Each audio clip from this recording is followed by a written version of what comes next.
instruyendo, animando y restaurando.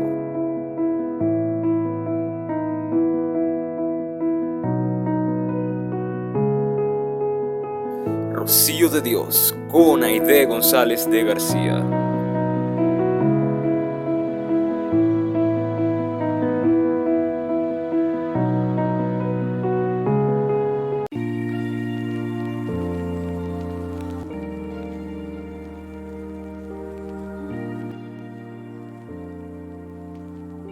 Entonces uno está enfocado, cuando uno está creando, uno está enfocado en lo que está haciendo. Entonces uno se va a Dios como creador, ¿verdad? Y es lo que yo digo, concentró completamente en lo que estaba haciendo. Entonces nosotros vemos que en la Biblia podemos decir que el arte está, como hablábamos ahorita fuera de cámara, está intrínseca desde el principio hasta el fin. Así Nuestra imaginación no es capaz de imaginarse cómo es el cielo. En el Apocalipsis habla de los tronos y es una cosa, los colores, tal. Y quisiera que ahondaras, ya que has tocado ese tema, que ahondaras de las expresiones del arte dentro de la Biblia, que lo estás explicando muy bien. Desde el principio hay una expresión del arte cuando hay la creación por parte de Dios, pero quisiera que nos hablaras de esas expresiones a lo largo de la Biblia, de una manera breve, porque imagínate, puede ser muy extenso en realidad. Sí. Bueno, pasamos de Génesis, vámonos en Éxodo, que lo esplendoroso que fue el tabernáculo. Vamos a empezar por el de Moisés, en Éxodo 31, ¿verdad? Cuando en el desierto Dios le dice a Moisés cómo debía hacerlo, pero dice la Biblia que no solamente cuando estudiamos cómo fue ese proceso de Dios decirle a él cómo tenía que hacer, Dios se lo mostró. O sea, Dios le pasó como que la imagen, la película a Moisés, para que Moisés venía de Egipto, allá eran expertos en templos, en esas estructuras. O sea, Moisés sabía de lo que Dios estaba hablando y Dios sabía que Moisés conocía del tema. Entonces es importante conocer. Claro. Dios, Aprender. no solamente que Dios, está el arte, pero Dios le da importancia. El formarse, el instruirse para desarrollar ese precisamente. Usted tiene un talento y usted es responsable. Vamos a la parábola de los talentos. ¿Qué hace usted con el talento que Dios le dio? Claro, en esa parábola los talentos es algo material, pero vamos nosotros a los dones y talentos. ¿Qué hace usted con su don, su talento? ¿Qué hice yo con mi don y mi talento? Tenemos los talentos, pero si yo no trabajo el talento, Dios me va a pedir cuenta. Así es. ¿Okay? Los dones y los talentos, Dios pide cuenta. Y en esa parábola vemos que Dios pide cuenta de lo que te entregó. Por eso es lo importante de prepararse bien para desarrollar eso que Dios te dio, ese talento que Dios te dio. Claro, o sea, entonces, que estudiar arte es mejorar aquello que Dios te ha dado, porque lo que Dios da es perfecto, es maravilloso, pero Él también se goza de ver cómo sus hijos buscan mejorar y avanzar dentro de ese talento que nos entonces ha dado. estábamos hablando de Moisés en el tabernáculo. O sea, Moisés sabía, entendía el lenguaje de Dios. O sea, Dios le habló de manera, son tanto de diámetro, tanto de acá. Dios no era algo... Le dio una directriz muy clara. Una directriz. Y fue algo que Moisés estaba entendiendo. O sea, para Moisés no era algo como que será lo que Dios me está diciendo, ¿no? Y uno se pone a leerlo y uno dice, Dios mío, ¿cómo? Una vez a mí me tocó en una formación que yo tuve cuando empecé la formación en lo que es la danza. Mi primera formación en la danza, porque en otro tiempo era otra cosa, no había danzas en las iglesias, no era la adoración, que eso es otro tema bastante profundo, bastante largo, extenso y muy, muy bonito. Cómo llegó este movimiento de adoración, no siempre fue así. Cuando a mí la primera formación que me dan con respecto a la danza, hablamos del tabernáculo. Había que hablar de tabernáculo porque ahí es donde se empieza, o sea, se forma lo que es la adoración. O sea, es importante ahí hablar. Y yo me acuerdo que nos mandaron a hacer una maqueta del tabernáculo.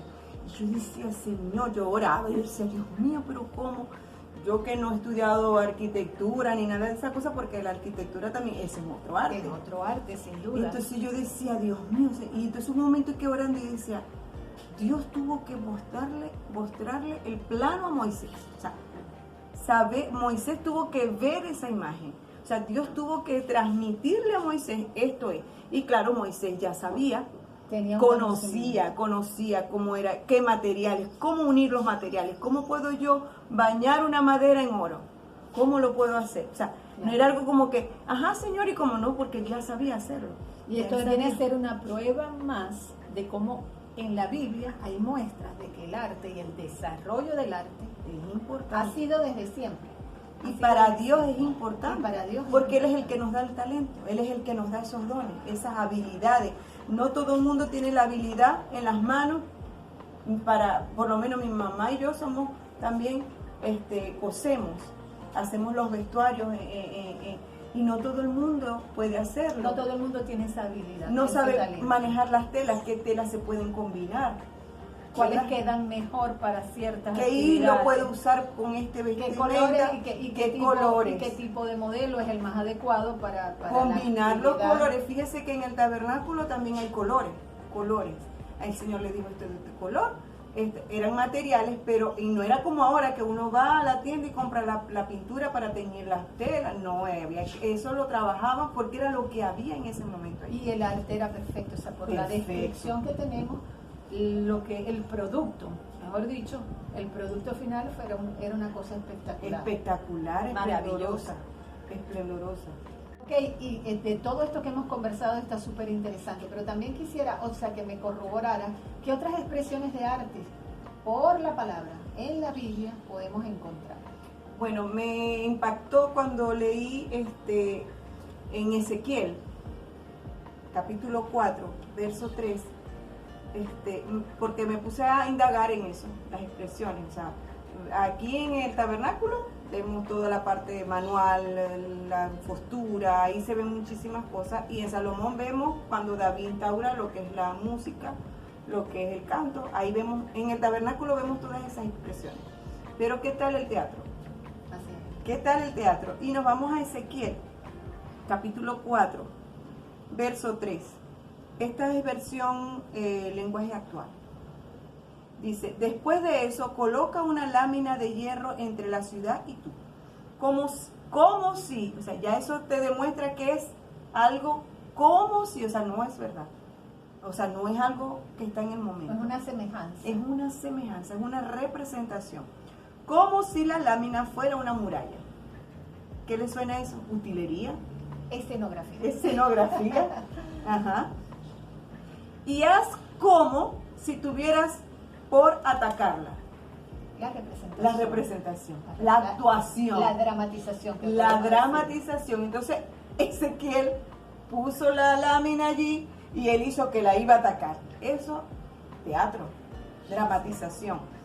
Dice, luego te acostarás sobre tu lado izquierdo para representar el castigo que la gente de Israel va a recibir por pecados. Fíjese. Quédate, y fue una obra de teatro muy larga. Dice, quédate así durante 390 días. Wow. Que son los tres. ¿Y qué representa esos 390 días? Representa que son los 390 años que ellos pecaron. Entonces ya ahí seguimos hablando y él le da, o sea, Todas Dios las él le da el indicaciones. guión, el libreto de lo que Ezequiel tenía que hacer, porque Dios le quería dar un mensaje. Claro, y que Un la dramatización mensaje. es una forma muy efectiva de hacer llegar el mensaje. Personas que de pronto, aunque tú les hables y les expliques, no entienden, pero lo ven dramatizado y captan Y se capta. instantáneamente lo que Es impresionante lo se que les quiere sucede y decir. cómo la mente juega. A mí que también trabajo con teatro, me toca trabajar con teatro. Sigo. Me toca a veces trabajar con teatro. Yo les digo a los actores, a los que están participando, recuerden que nosotros estamos jugando con la vista y con el cerebro de las personas. O sea, ¿cómo hago yo para que la persona pueda captar lo que yo le quiero decir? Y eso fue lo que Dios le dijo a Ezequiel. Exactamente, O sea, le dio ¿cómo? la estrategia precisa para que él pudiera captar la atención Ajá. y que ellos entendieran lo que él quería. Dios le quería dar un mensaje, que el a mensaje que Israel. así Y es. utilizó a y le tocó a él. Ahora, Janine, ¿por qué se creó entonces tanto tabú en cuanto al arte? Es importante mencionarlo. Este es un tema más profundo, que próximamente lo pudiéramos desarrollar mejor, pero sí quisiera que lo mencionáramos en esta oportunidad, ya para ir concluyendo. Ok. En los griegos, en aquellos tiempos de los griegos, ellos le rendían culto a Apolo. Y para ellos él era el dios del arte. Entonces ahí, eso fue en la antigua Grecia, ellos le atribuyeron el arte a ese dios. O sea, que los griegos siempre buscaron la parte de idolatría. Yeah. O sea, ellos siempre, y los griegos siempre se enfocaban o llevaban su vista a la belleza, la estética, ¿ok? Entonces, ellos llevaron que tenía que haber un dios de esa parte bella, de la belleza, del arte, y crearon ese dios Apolo, ¿ok? Que para nosotros sabemos que todo aquello que se desvía de Dios tiene un solo origen, viene de una sola inspiración, que es del adversario, del enemigo. Entonces yo lo definiría así, que desde esa antigüedad el enemigo, claro, desde la creación el enemigo quiso robar, quiso quitar la concentración en Dios. O sea, la atención que no sea para Dios, la adoración que no sea para Dios, la quiero para mí. Y si alguien conoce del arte, de la belleza, del esplendor, es Satanás. Claro. Él estuvo ahí, pegadito con Dios. Claro. Él estuvo ahí. Y la Biblia lo describe de una manera hermosa, hermosísima. Entonces, si alguien conoce de la belleza, de la hermosura, del esplendor, es Él. Pero Él lo quiere para Él. Por eso entonces también es importante que entendamos que en todo arte que vayamos a desarrollar tenemos que estar claros que va a ser y que tiene que ser por dirección de Dios, para la gloria de Dios y no para expresión de emociones humanas o de otro tipo que pueden cambiar o desviar porque él va a buscar filtrarse, él va a buscar filtrarse por donde sea. Así es. Bueno, mis hermanos, este es un tema que, como les dije, vamos a profundizar en una nueva oportunidad. Yo quiero agradecerte allí tu sintonía, tu atención, tu seguimiento. Si esta información ha sido importante para ti, compártela. Yo te agradezco que puedas dejar un comentario, que puedas suscribirte si no lo has hecho, o seguirme si es que no me sigues aún, pero que te mantengas allí con nosotros, porque cosas grandes de parte de Dios vamos a seguir tratando en estos temas un poquito más profundos, y sabemos que es para la gloria de Dios y para bendición de las almas. Así que bendiciones para todos y nos vamos a ver nuevamente en otro tema, conversando en Rocío de Dios. Bendiciones.